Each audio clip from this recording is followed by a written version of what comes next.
I do feel for this year, for those of you starting school, starting new work environment, starting new career paths, I do feel that there is going to be a major steep learning curves coming in for you, and it can feel very uncomfortable. And you might feel a little bit displaced because I know that you're ruled by the air element, and when something doesn't make sense to you in a rational way, it can be a little bit frustrating. Okay, so once again, the whole concept of verbalizing how you feel, asking questions, not being afraid that, of asking silly questions. If you don't understand something, ask multiple people because people might have, different ways of explaining the same concept. So you want to cover all your bases. And when it's important, like a job, like school, you don't want to let opportunities to ask questions slip you by. Um, Oftentimes, in a classroom setting, for example, a lot of people are wondering the same things, but they don't ask the question until one person asks it, and everyone is like chiming in conjunction that, oh, yeah, I was thinking the same thing. So it's one of those situations, and I feel that you are not alone in this. Okay, so the steep learning curve can be mitigated by asking the right questions, asking from multiple sources so that you have a way to move forward so that they don't become overwhelming or daunting. So those are the two main messages coming through for you, and take heed. I feel that they will help you navigate the energies for 2016. So let's talk about the quarters. So the first quarter, January, February, March. I definitely feel that when it comes to a relationship situation, a lot of you have moved on from, like, broken up with a recent relationship partner, and I do feel as well that they're leaving your life, and I do sense as well this is the first instance where, if you still care about the other person, if they have never given you a proper goodbye, if they've never really properly explained themselves, it's really important, once again, ask those questions, because I feel like someone is leaving your life without an explanation, and you deserve to know. You deserve to have that closure for yourself. So don't be afraid to ask the question. I do feel that there is a relationship that has been innately unbalanced, where one person was doing all the giving and the other person was being taken for granted. Okay, so it's just one of those things where someone quietly leaves in the middle of the night, and then you just you text them and then you don't hear from them. So it can play out for you or it can play out for the other person, but I do feel either way that the relationship itself was left like hanging. So it never officially ended. So if that is a passive aggressive way of ending things, be courteous as well. If this is you walking away, then you need to answer the other person, and you need to tell them that, okay, this is why I'm walking away. So, getting those answers would bring closure to the relationship, and both parties can then move on and learn from their past mistakes so that they can become, better relationship partners. So that's something I feel would be very conducive for you. If you approach the failed relationship in that mindset instead, it's going to be much better for you. For a lot of you, there might be a little bit of a financial worry.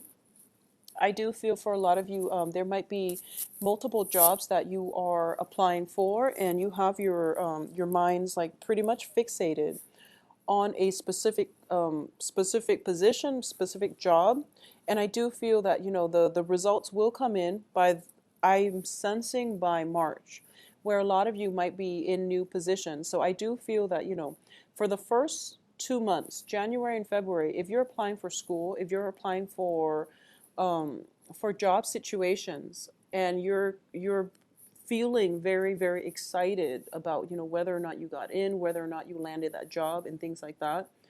And it's also telling me that I'm sensing there are a lot of opportunities.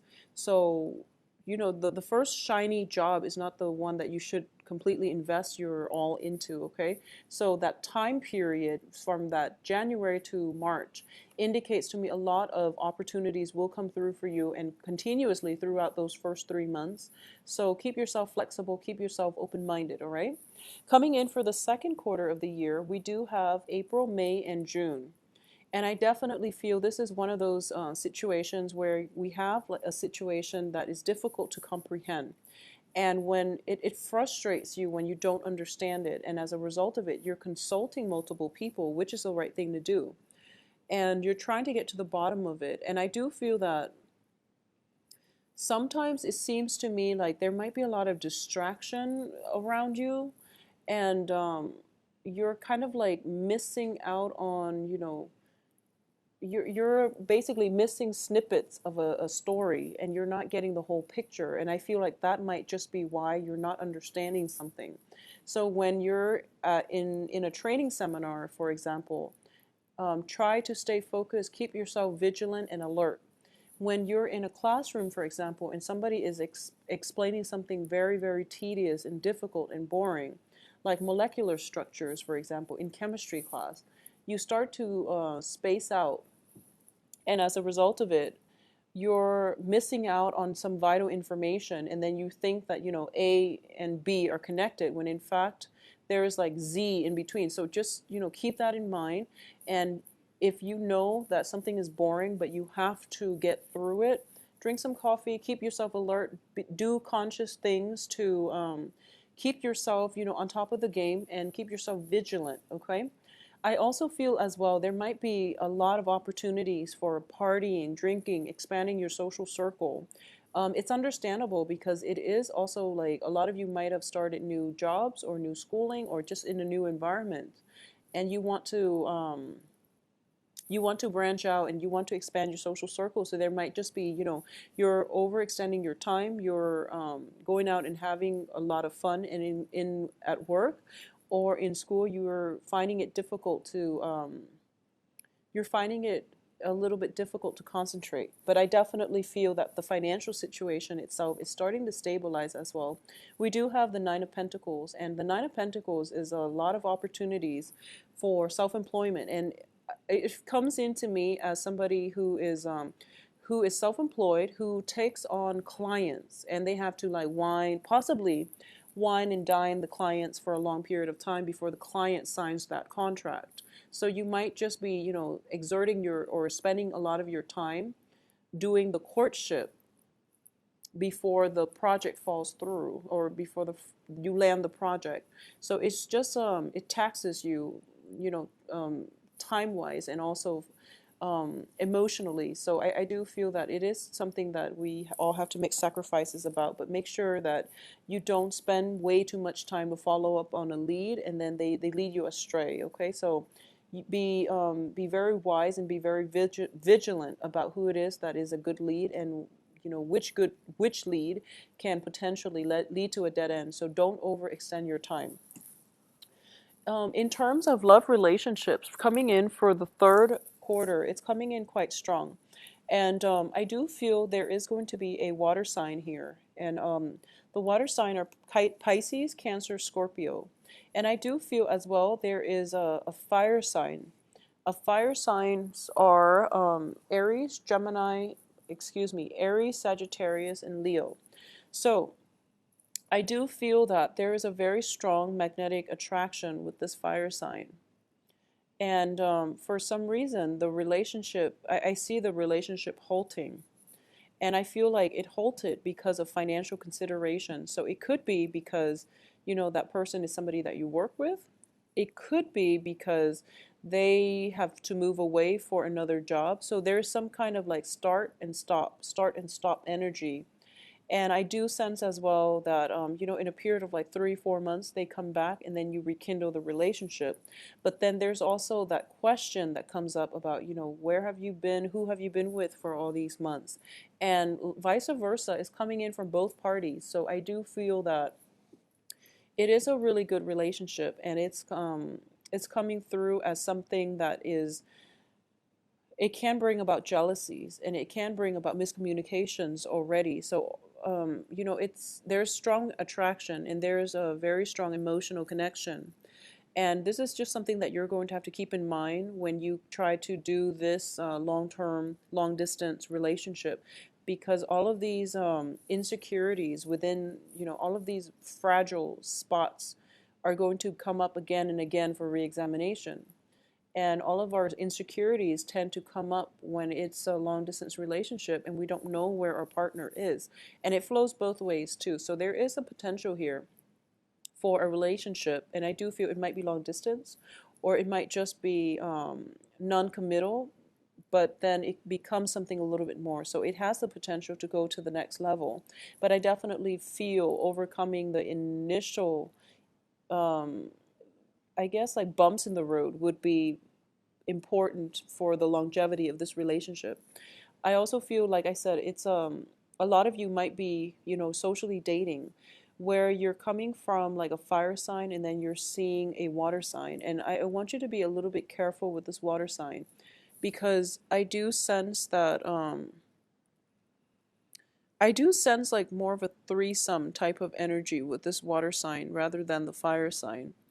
And I'm getting as well that there is something here that you're not seeing the whole picture of. So possibly, they've got a wife and kids, something like that. There's something here. There's something to be said about the way they live their life, the things that they do for a living. Not that anybody is judging, but there's something that is kind of kept hidden. And it's hidden for a purpose. So if you are asking them questions and all of a sudden they change the topic, or there are specific topics that they're very like guarded or even evasive about, those are warning signs. So those are the red flags that you really need to keep an eye out for. Um, Keep things very simple, okay? So going back to the initial message, say what is on your mind, and don't be afraid of sounding silly. You really need to get the answers that you need, because they do affect your life, on a very philosophical level as well. And they do affect the progression of your life. So it's really important to demand these questions. Now, coming in for the third quarter of the year, this is going to be October, November, and December. This is when your income generating potential can be very, very good. Okay, I feel like this is like what the year culminates to. We do have the Ten of Pentacles here, which indicates a very, very stable family structure. It's also a card about financial prosperity and even material prosperity in every way. So I feel that for a lot of you, this is something that, settling down, putting down roots, and having a stable relationship might not be something that was in the back of your mind. But I do feel at this point, you're looking at this ideal image and you're thinking to yourself, I see value in that. I see value in generational wealth. I see value in stability and roots and things like that. So you might be hesitant, or you might be receptive, you might be receptive to this whole idea. I do feel as well for the last quarter of the year, there is somebody that is going to be in your life, and it's coming up as somebody that you're very compatible with, somebody who is very grounded, and they might want a family, they might want to set down roots, and they might want that stability in their life as well. So just approach this situation carefully, because I do feel that they are a lot more relationship oriented, and they might just be looking for the one to marry, and without much discretion. So they might be, I feel like they might be older than you, and they feel to me like they might be someone who's on the prowl for that long-term committed relationship and marriage, because they do want roots and they don't want to go through the dating process. So it's sort of like they want the easy way out, and you might want to be careful about this person. um I do feel they are well-meaning though, and I do see that they are also very, very attracted to your financial wealth. Not that they're, going out there looking for rich people to date or anything like that, but I do feel that you have a sense of stability about you, and because of it, they are very attracted to you. There's a sense of competence about you, and like I said, throughout the year, it has been a major, a series of learning curves where you're learning the ropes. You could be starting a new job, you could be starting school, you could be training other people, and there are the training manuals or the things that you have to work through yourselves as well. So it's showing me that there are many, many things to learn. Like you're learning the ropes, and at the end of this year, you are coming to, that top of that slope where you can start to launch yourself, okay? So for those of you who are thinking about self-employment, for example, there will be opportunities for you through the second quarter of the year, but I feel like it comes with a lot of preparation. So, all that learning curve, all the self-help books, all those study guides, of what it takes to be an entrepreneur, how to run a business, all of those things are being brought up for reexamination to help you in the process of becoming an entrepreneur and to become self-employed. So it's a steep learning curve, but by the end of this year, I feel like you're just going to take off and launch from it. And with it comes with, like, a whole year's accumulated knowledge so that you can do your job and do it very, very well.